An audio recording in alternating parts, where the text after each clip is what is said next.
Hello, everybody. Welcome to Community Conversations. Pleased to have you here. We got a little bit of cloud, so maybe we get a little bit more audience members when it's not absolutely gorgeous out.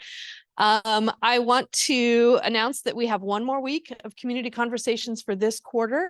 That is next week. We'll have Marie Boisvert, who's going to speak about studying abroad and the cultural connections people can make through study abroad programs. And I want to thank Humanities Washington for their generous grant. This was a session that we were supposed to have in the winter, but weather got in the way.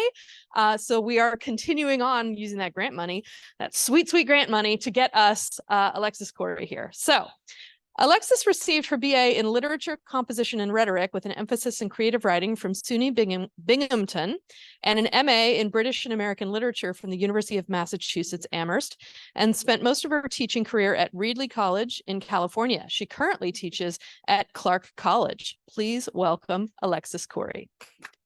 Thank you. Thanks for having me. Thanks for inviting me. And I'm probably going to do a lot of sitting, so bear with me. When I learned about the theme of this series of community conversations that we were asked to think about works that moved us, books that moved us, books that changed us somehow, the first writer I thought about was Emily Dickinson, which is why I decided to talk about her in particular. She is, in my opinion, a remarkable poet. One of the greatest poets in American literature and one of the great minds of American thought.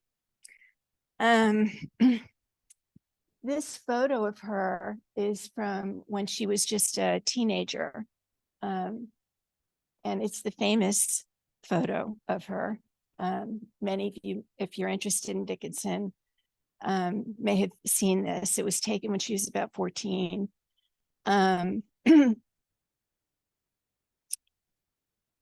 But she grew up in Amherst, Massachusetts, and she is very much, I think, of her place and time, but she's also outside of it in so many ways. The British poet John Keats once described Shakespeare as having negative capability. And by that, he meant that Shakespeare could contain contrary ideas. He could entertain contrary ideas at once, which I think is a very tough thing to do. I think Dickinson is also one of those poets. There's ambiguity in her poems, but there's also that almost mystical ability to entertain ideas that might seem disparate. She sort of manages to contain that, and I find that to be absolutely amazing. I have some. I have to coordinate myself here. Okay. Do I need to aim this in some? There we go. Okay. So that first picture I showed you was when she was very young. This photo, this daguerreotype, has not been authenticated, but there's pretty good evidence that the woman on the left is Dickinson when she was about 29 years old.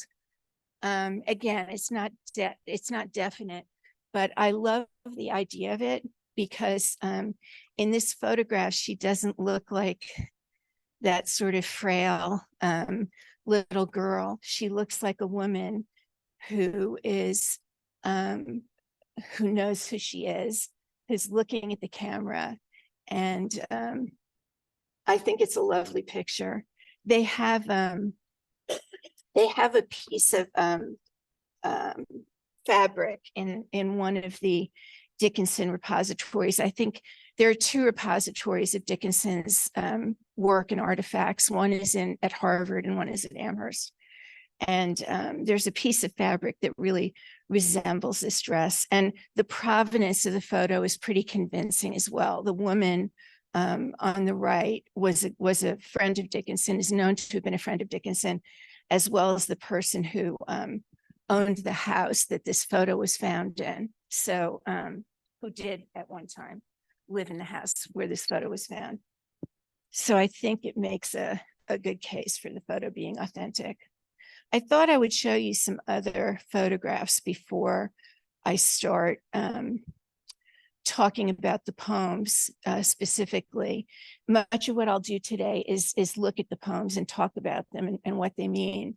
But I wanted to point out first that we're very lucky to have Dickinson's work. And these are the four people who were largely responsible for making sure that we did get to see her poems. Some of you may know that she was notorious for writing her poems and then sewing them into little packets, which her sister, I believe, found in a chest after she died.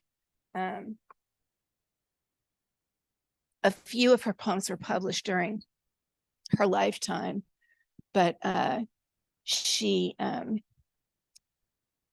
developed an incredibly large body of work, somewhere near 2,000 poems, I think, most of which would not have found the light of day if it hadn't been for Mabel Loomis Todd, her sister-in-law, Dickinson's sister-in-law, Susan Dickinson, who was married to Dickinson's older brother.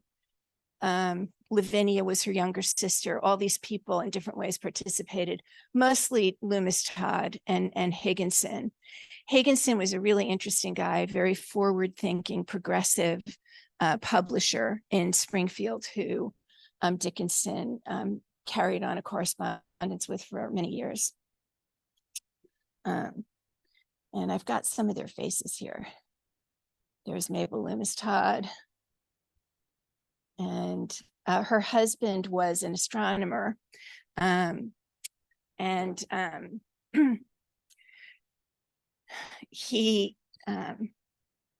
It's interesting to me that Dickinson was around these people because she demonstrates in her poems a fascination with science, with the planets, with astronomy, with botany. She was surrounded by people who were interested in all these things. David Peck Todd being among them. I'm bad at this clicker thing. I don't know why.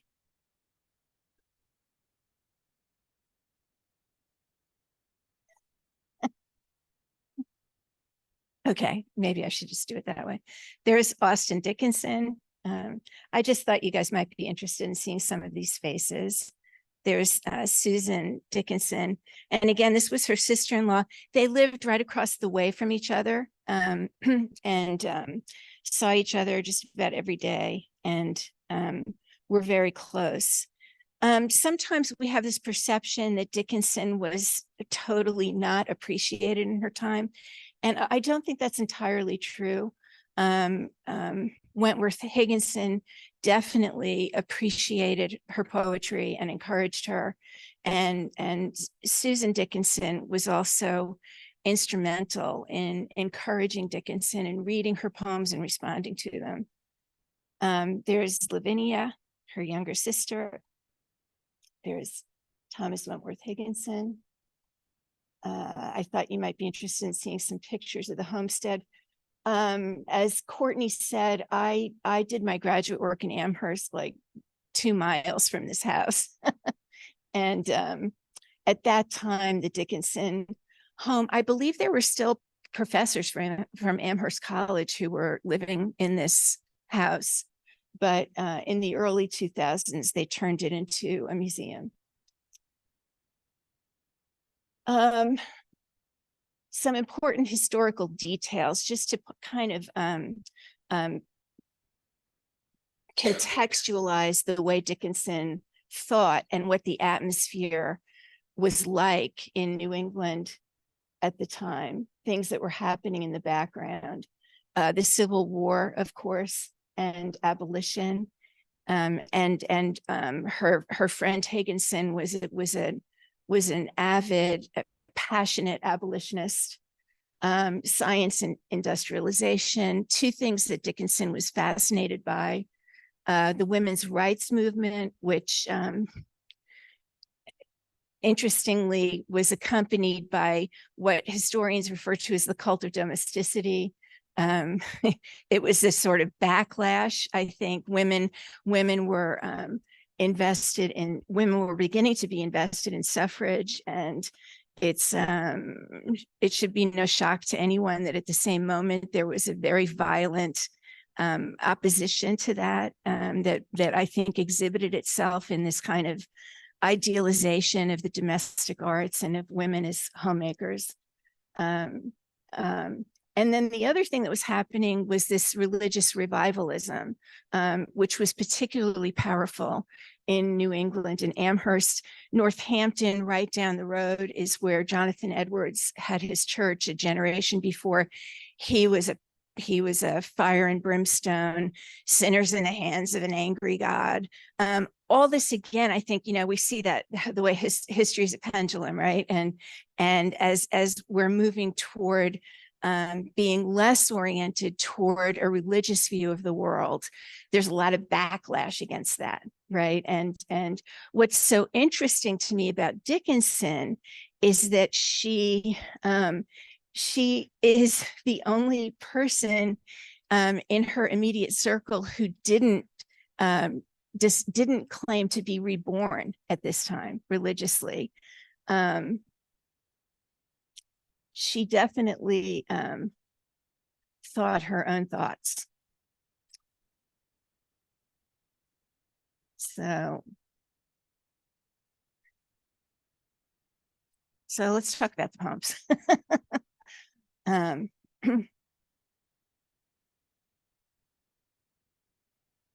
I think Dickinson was always looking for some kind of a truth. And her poems make me think. Her poems are very contained, very precise. She wrote small poems. Her contemporary, who you guys might be familiar with, Walt Whitman, wrote big, long poems with big, long lines that went on and on and on. And it's thought that she was not familiar with Whitman's work. She'd heard about him, but we don't think that she read his poems. But it's so interesting to me that the two sort of grandparents of American poetry had such different approaches to the art of poetry. So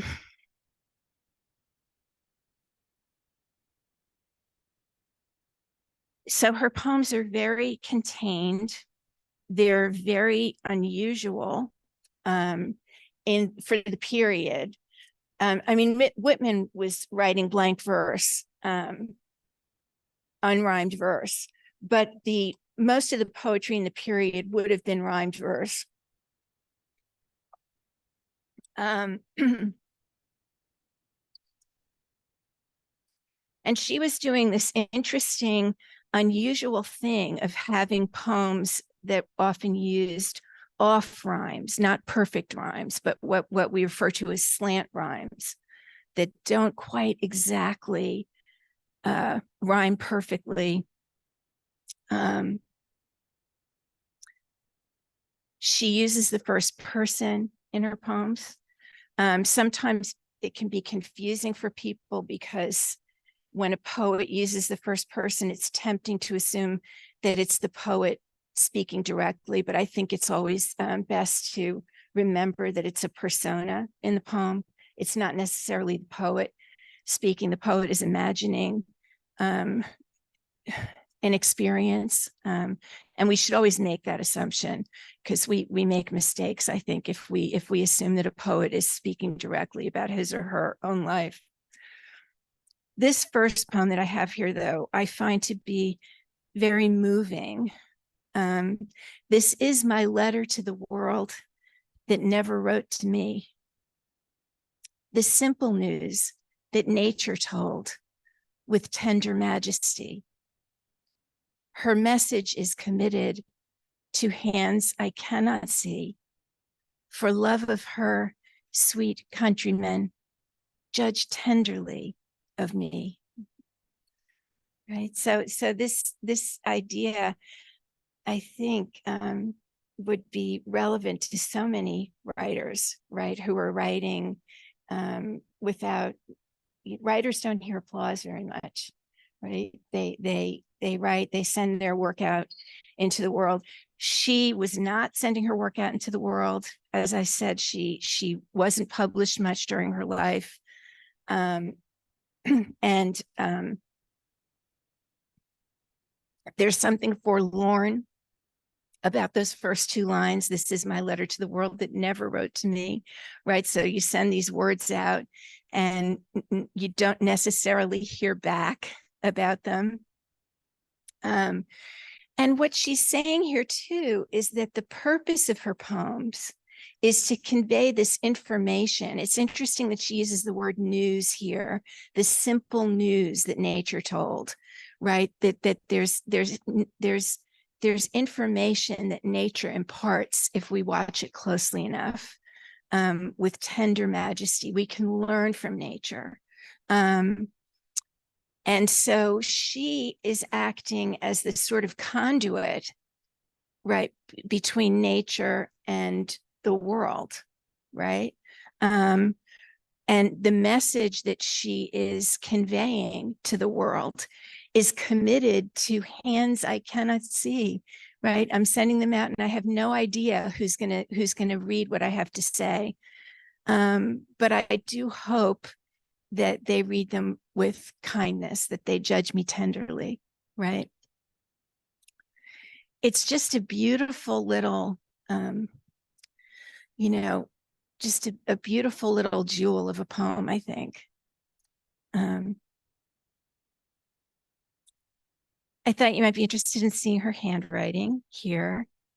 I had a teacher in graduate school who was working when her poems were first published in the 1930s.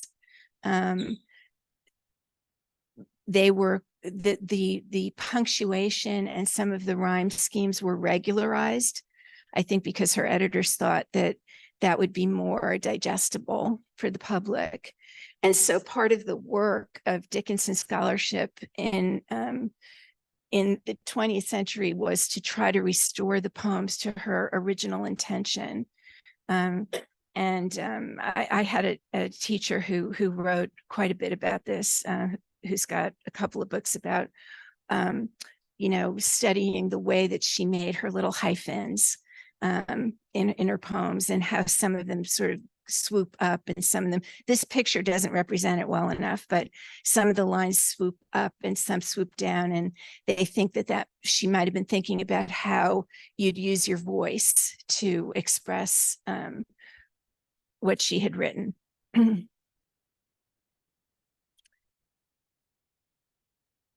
I called this talk today Telling It Slant. Lots of people have referred to Dickinson that way, telling it slant. What does telling it slant mean? Telling it indirectly, right? Tell all the truth, but tell it slant. Success in circuit lies, too bright for our infirm delight, the truth's superb surprise. As lightning to the children eased, with explanation kind, the truth must dazzle gradually, or every man be blind.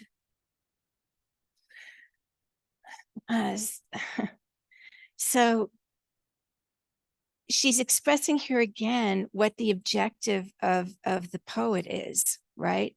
To tell the truth, But what she's saying here is that we're most successful in telling the truth when we tell it circuitously, when we tell it indirectly, right? Because otherwise, the truth would be too bright for our human, right? Our infirm, our imperfect, our unwell almost, right? Delight, right? We wouldn't be able to comprehend it. The truth's, too bright for our infirm delight, the truth's superb surprise. As lightning to the children, eased with explanation kind. And then you can see there that the truth must dazzle gradually, right? Or we would be blinded by it, right?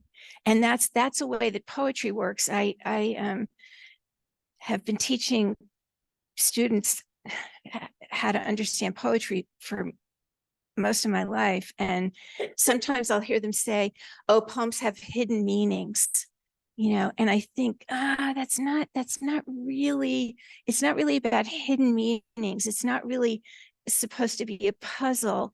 It's supposed to be, I mean, at some level, I suppose it is a puzzle, but it's about getting at the complexity of the world in this kind of indirect way. I always think that human beings, I've thought about this, that we basically have 4 categories for trying to apprehend reality, right? We have religion, we have art, we have science, and then we have magic, right? These are all the ways that people have tried to understand the world and their place in it.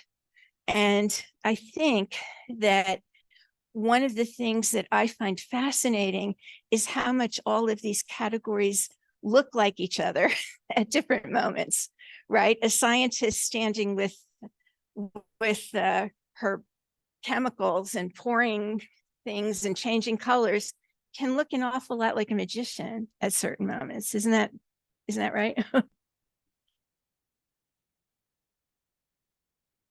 There's a lot of science in art, right?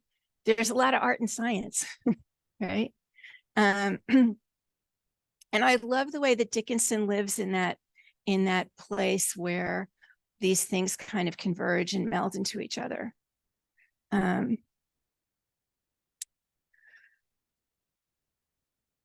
This is one of her very famous poems that gets anthologized a lot, and I think with good reason. It's a powerful poem, and I'll read it first and then talk about what it means. Because I could not stop for death, he kindly stopped for me. The carriage held but just ourselves and immortality. We slowly drove, he knew no haste, and I had put away my labor and my leisure too, for his civility. We passed the school where children strove at recess in the ring. We passed the fields of gazing grain. We passed the setting sun, or rather, he passed us. The dews drew quivering and chill, for only gossamer my gown, my tippet only tulle. We paused before a house that seemed a swelling in the ground. The roof was scarcely visible, the cornice in the ground. Since then, 'tis centuries, and yet feels shorter than the day I first surmised the horses' heads were toward eternity. I think this is another remarkable poem, right? We have a speaker here who is speaking to us from the grave. So Dickinson, as a poet, is imagining what that experience would be like. I've had students joke with me about how much Dickinson writes about death, but I think everything's about death or sex, right? Um, but what the speaker here is saying is that I was too busy. I was busy with life. I was busy with all of my concerns. I didn't have time to stop for death. So, like a gentleman, right? Death comes to me. He kindly stopped for me, right? And the way death is described here is as a driver, perhaps, of a carriage, of a horse-drawn carriage, right? The carriage held but just ourselves. But the thing that's so fascinating here is that death travels with immortality. And I believe that that is the way that Dickinson saw death. Death was a way to access immortality. Death was a way to access eternity, which we see at the end of the poem, right? We drove slowly. So death is described here in very, very civil terms, right? We slowly drove. There's no rush here. There's no, pressure here. We slowly drove. He knew no haste. And I had put away, there's a little bit of self-mocking in this poem too, I think, because I could not stop for death, right? He kindly stopped for me. And I had put away my labor and my leisure too, right? I put away those things that filled up the days of my life, right? Because death was so civilized, right? Death was so gracious, right? And then here, I think she's describing what people often describe about the last moments before death, where people talk about the idea that your life flashes before you. And I think that's what's happening in this next stanza. We pass the school, right? There's children, right? The childhood of life. At recess in the ring, the children playing, right? And then reaching maturity and being fed, being sustained. We pass the fields of gazing grain, right? We pass the setting sun, which happens at the end of the life cycle.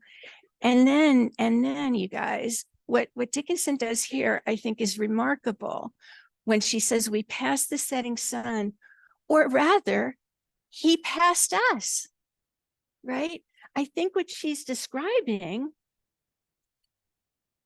is akin to the sensation you have when you're sitting in a car or a train that's not moving, and the train or car next to you starts moving. This just happened to me a few days ago.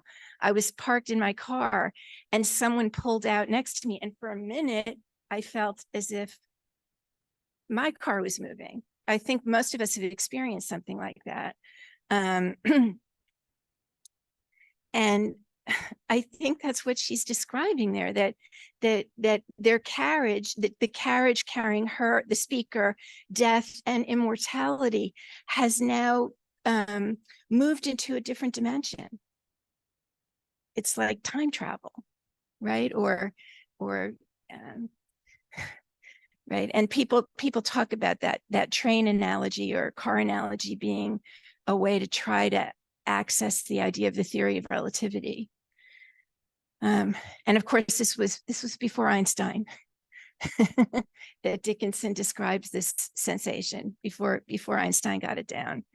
And then we understand, as the speaker is moving into a different dimension, we understand now the dews drew quivering and chill. She's describing what it would be like to be buried, right? For only gossamer my gown, right? I'm lightly clothed, her tippet or little shawl only tulle, right? And then what is being described, I think, in these next stanzas is a gravesite.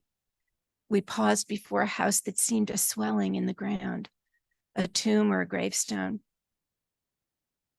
And then in that last stanza there, when she says very airily, I think, Since then, 'tis centuries. And we have that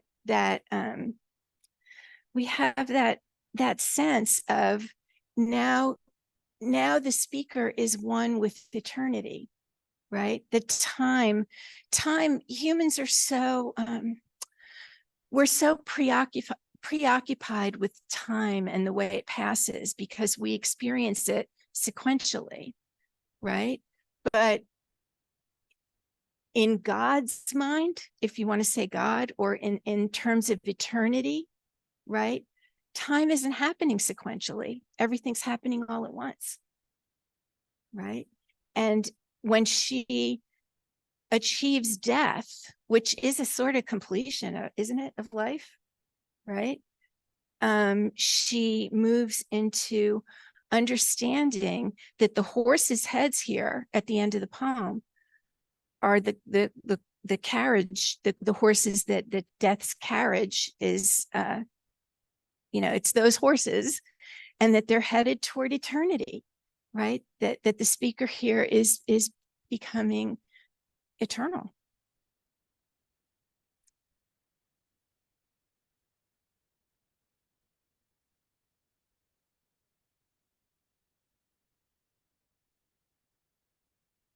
I should have mentioned that Dickinson didn't title her poems. These numbers that I have on the sides here are the way that editors have numbered the poems. But here's the next poem that I want to look at today. Of all the souls that stand create, I have elected one. When sense from spirit files away and subterfuge is done, when that which is and that which was apart, intrinsic stand, and this brief tragedy of flesh is shifted like a sand. When figures show their royal front and mists are carved away, behold the atom I preferred to all the lists of clay.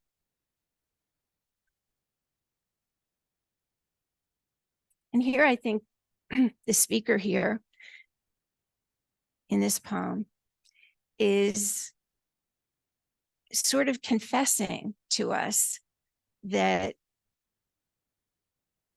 she has, I'm using she, that she loves someone who she can't be open about loving, right?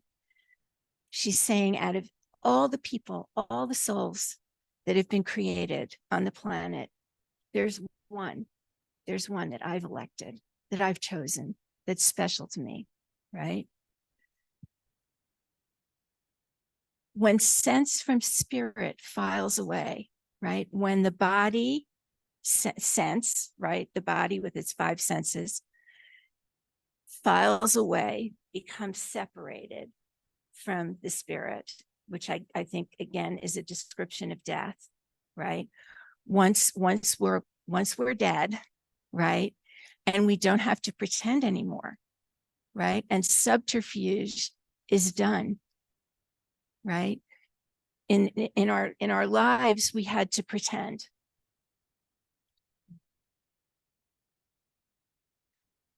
Scholars have tried since these poems were first uncovered to figure out exactly who Dickinson was talking about in many of these poems. And nobody's completely sure. There are different theories about who it could be. She was, as I said earlier, an avid correspondent. She had correspondences with all different people.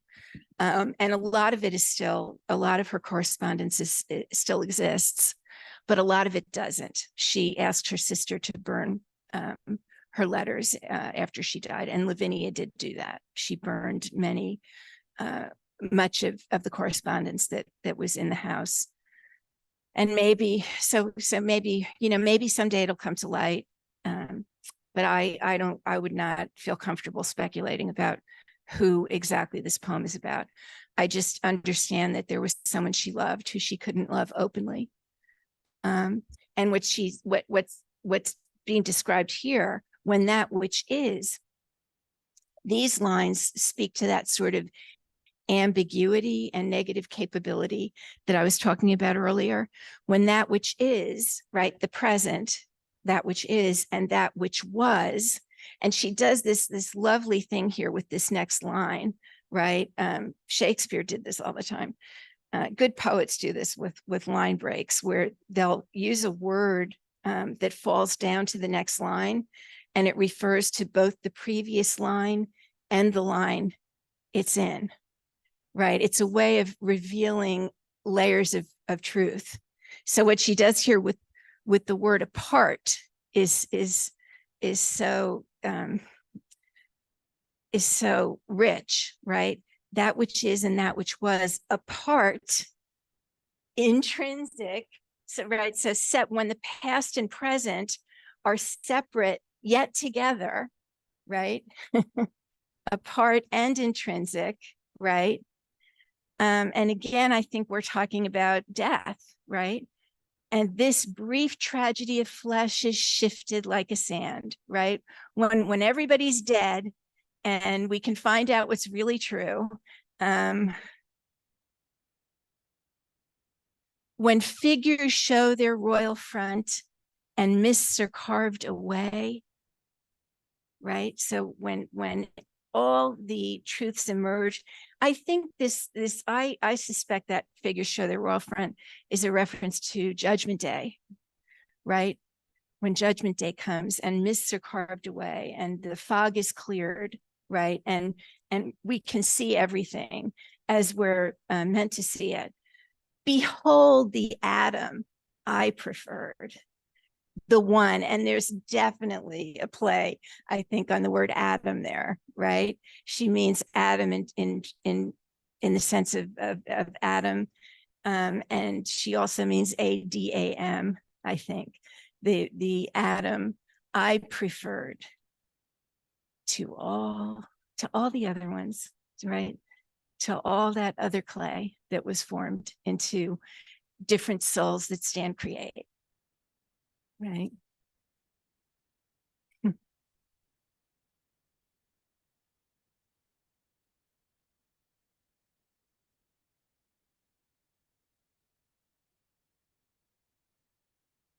Maybe I'll look at one more poem.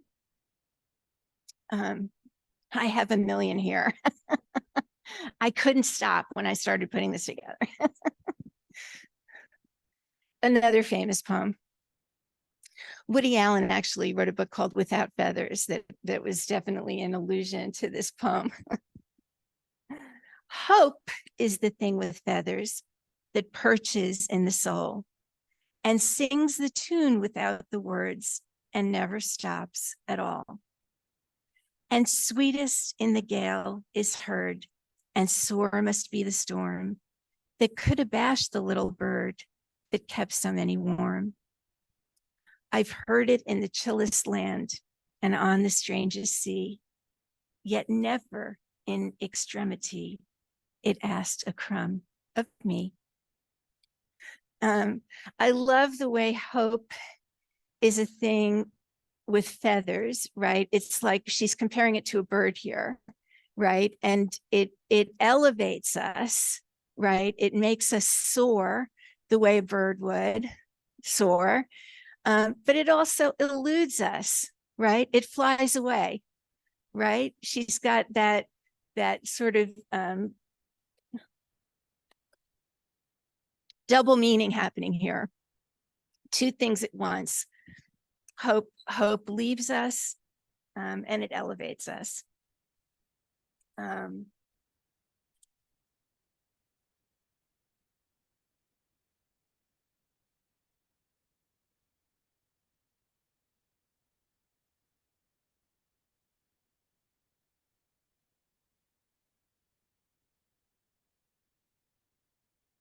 It's just, and sweetest in the gale is heard, and sore must be the storm that could abash the little bird that kept so many warm, right? Hope keeps us warm. Sorry. But it also it also is so elusive.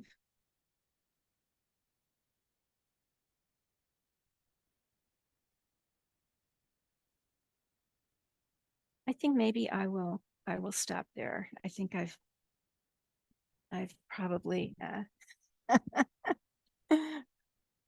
Can open it up to questions. Oh, we got one already. Heading over. Could you just flip back to the very first poem that you had up there? I was in the midst of copying it and it went the away. very first poem. Yes, yes. I didn't notice the number, but it's first. There we go. Okay, thanks. Sure. I thought it was especially sensitive. Thank you. Yeah. That's my fault. I don't remember which number poem it is. I left that off. I don't know why.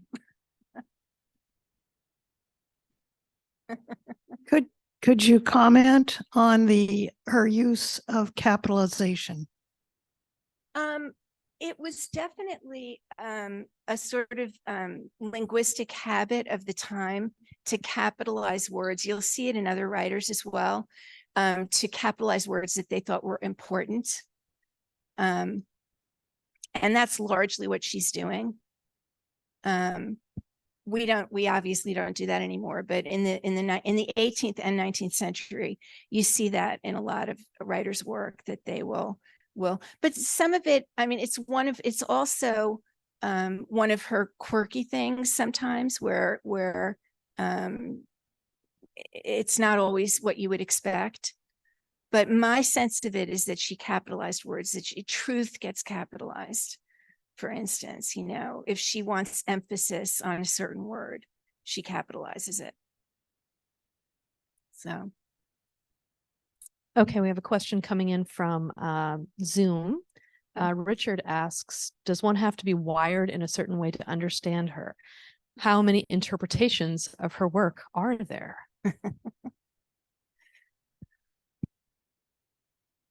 Does one have to be wired in a certain way to understand her? I don't know. I don't know if I would describe it that way. I think that I try to teach my students not to speculate too much, not to drift too far away from the words that are on the page. That's another thing about poetry that I sometimes hear people say, that you can interpret it any way you want. And I think you need to ground yourself in what the writer wrote down on the page. But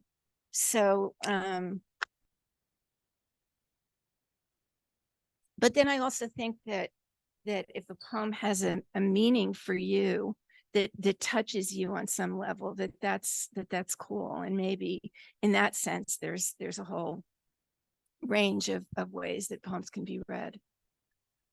Yeah. Yeah, I wanted to say something about this same thing, because it seems to me each person would interpret it differently. Because there's a poem I found, I don't remember the name of it or who wrote it, but I'm sure I interpret it differently than what the author intended, because I saw different things in it. Yeah. So I think maybe every person sees different things.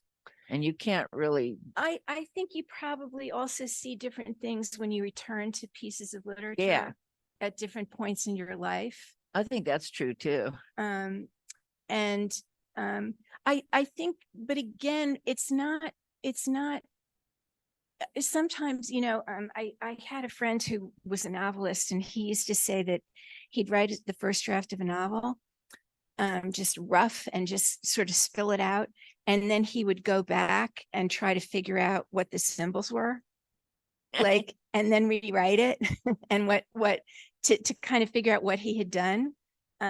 Because sometimes, and people joke about that all the time. They say that about Robert Frost. I don't know if you're familiar, but he wrote poems that seemed like they used very simple, straightforward language. And he'd always act offended when people would say, oh, after apple picking must be something to do with Eden, right? Picking the apple. And he'd say, no, I didn't intend that, but it's there. right? You can't talk about apple trees in Western culture without making a reference to the Garden of Eden. You just can't do it, right? So it has that level to it. Even if the author, if you were talking to the author, they might say, I didn't intend that, but So does that mean when they rewrite things, they see things that maybe underneath they intended? And I think so. I definitely think that's true. All the writers I know talk about that. Yeah, thanks for your talk about Dickinson's poetry. Uh, could you speak to her use of dashes in the poems? They're all over the place. It Yeah. looks like they're being used in different ways. And Yeah, can't help but I didn't go into that. When I made reference to the professor I had at UMass who was working on restoring the original condition of her poems.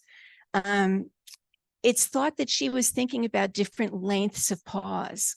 And sometimes when some of the dashes lean up or down, which they do, if you look at her handwriting, that she may have intended the voice to be lifted. As you could hear, I hope you could hear my terrible New York accent, that the poems are very, very musical. And I think she was very aware of the music. And so I think she was thinking about lifts and pauses. I think it was Tom Stoppard, the playwright, who said that the pause is one of the most important aspects of literature. The pause. When I'm teaching my classes and students are writing about poetry, I'm always very emphatic about making sure they respect the white spaces when you're quoting a poem. Don't neglect to acknowledge, to copy it exactly the way the writer intended, because they intend those pauses. They mean for you to observe that white space, right? And like there's a lot that's said in the pauses, right? All right, our last question. I would just, when you first started reading her poems, I was kind of impressed, and this is so silly, but I love that they rhyme. I like poetry to rhyme. And sometimes when people are so good that that it doesn't rhyme. And if it rhymes, then I can it seems like I can pick up something that is something more than if it just is a bunch of words that get thrown out there. I agree with you. When rhyming is done well, it's magical, because it carries the rhythms of a poem. And I think that the really great poets, and Dickinson is one of them, don't hit you over the head with rhymes. They're subtle. Yeah. The Irish poet W.B. Yeats was a master of that kind of rhyme, where you read the poem and it sounds so good in your head when you're reading it. And you don't really notice on the first reading that it rhymes. And then you go back and you go, oh, wow, that rhymes. So that's part of what's carrying. Yeah. Thank you. Thank you. Thank you very much to Alexis for joining us today. And thank you to our audience for joining us today. And please come back. We have one more week of the series, and then we will be back in the fall with a series on the Pacific Northwest. Thanks so much, everyone.